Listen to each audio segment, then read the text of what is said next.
অবশেষে কি দারুণ সুখবর পেতে যাচ্ছেন সরকারি চাকরিজীবীরা। অন্তর্বর্তীকালীন সরকারের পক্ষ থেকে আপনারা এখানে দেখতে পাচ্ছেন কালেকণ্ঠ পত্রিকা বলা হচ্ছে যে সরকারি চাকরির জন্য সুখবর, 30 জুনের আগেই মহার্ঘভাতার ঘোষণা। এবং আরেকটি সংবাদ যে মহার্ঘভাতা নয়, শিক্ষকদের জন্য কিছু একটা করার চিন্তা করেছে অর্থ উপদেষ্টার ঘোষণা।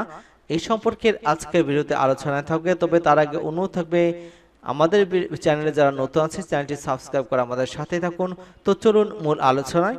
এখানে আপনারা স্পষ্টত দেখতে পাচ্ছেন যে আগামী 30 জুনের আগে কিন্তু সরকারি চাকরিজীবীদের জন্য মহার্ঘভাতার ঘোষণা করা হবে বলে জানিয়েছেন জনপ্রশাসন মন্ত্রণালয়ের সিনিয়র সচিব ডক্টর মোখলেছুর রহমান। বৃহস্পতিবার সচিবালয়ে সাংবাদিকদের এক প্রশ্নের জবাবে তিনি কথা জানান। তবে কত শতাংশ মহার্ঘভাতার ঘোষণা করা হবে সে বিষয়ে কিন্তু সিদ্ধান্ত জানাননি তিনি। মহার্ঘভাতা পরিচালনা কমিটির সদস্য মোখলেছুর রহমান বলেছেন, মহার্ঘভাতা নিয়ে দুটি সভা ইতিমধ্যে হয়েছে। এবার পেনশনভোগীরাও মহার্ঘভাতা দেওয়া হবে। এবার যারা মহার্ঘভাতা পাবেন ইনকিউবেশনের সময় সেই ভাতা বেসিকের সঙ্গে যুক্ত হবে, এমনটা কিন্তু তিনি জানিয়েছিলেন। এবং আর এক প্রশ্নের জবাবে তিনি বলেছিলেন যে অবশ্যই 30 জনের মহার্ঘভাতা দেওয়া হবে। কত শতাংশ মহার্ঘভাতা দেওয়া হবে সে বিষয়ে কিন্তু অর্থ উপদেষ্টা এবং অর্থ সচিবের কথা বলতে পরামর্শ দিয়েছেন। এবং মহার্ঘভাতা ঘোষণার পরেও সরকার চাকরির জন্য বর্তমান চালু হওয়া যে 5% হারে অব্যাহত থাকবে না সে বিষয়ে কোনো তথ্য জানাতে পারেনি জনপ্রশাসন সচিব। তিনি বলেছেন, অনুমান করে এরকম বলা ঠিক হবে না, আপনারা অর্থ উপদেষ্টা এবং অর্থ সচিবের সঙ্গে কথা বলুন।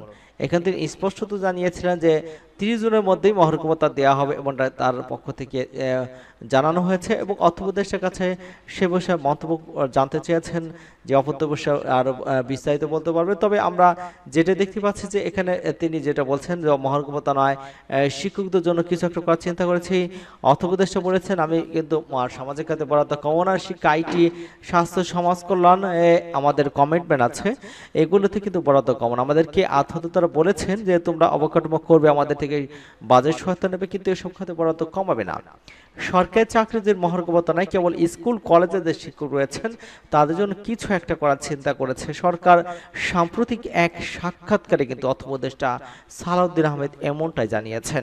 এবং প্রশ্নের উত্তরে কিন্তু কেবল বলেছেন যে কেবল স্কুল কলেজ শিক্ষকদের অনন্য কিছু বিষয় আমরা দেখব যদি সম্ভব হয়। এটি অবশ্যই ফ্রেমের মধ্যে, আমরা কোনো পে স্কেল পরিবর্তন করব না।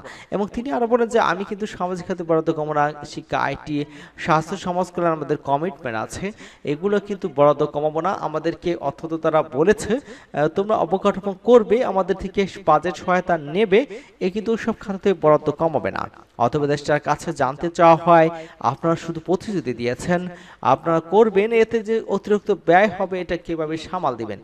এটা তো দ্বিগুণ একটা ব্যয় তৈরি হবে।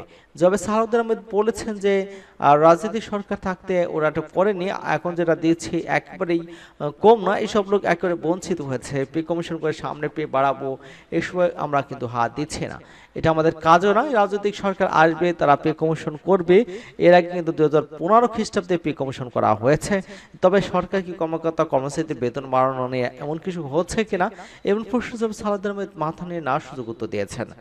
সকলকে ধন্যবাদ জানাচ্ছি এবং আমাদের চ্যানেলকে যারা এখনো সাবস্ক্রাইব করেনি চ্যানেলটি সাবস্ক্রাইব করে আমাদের সাথেই থাকুন।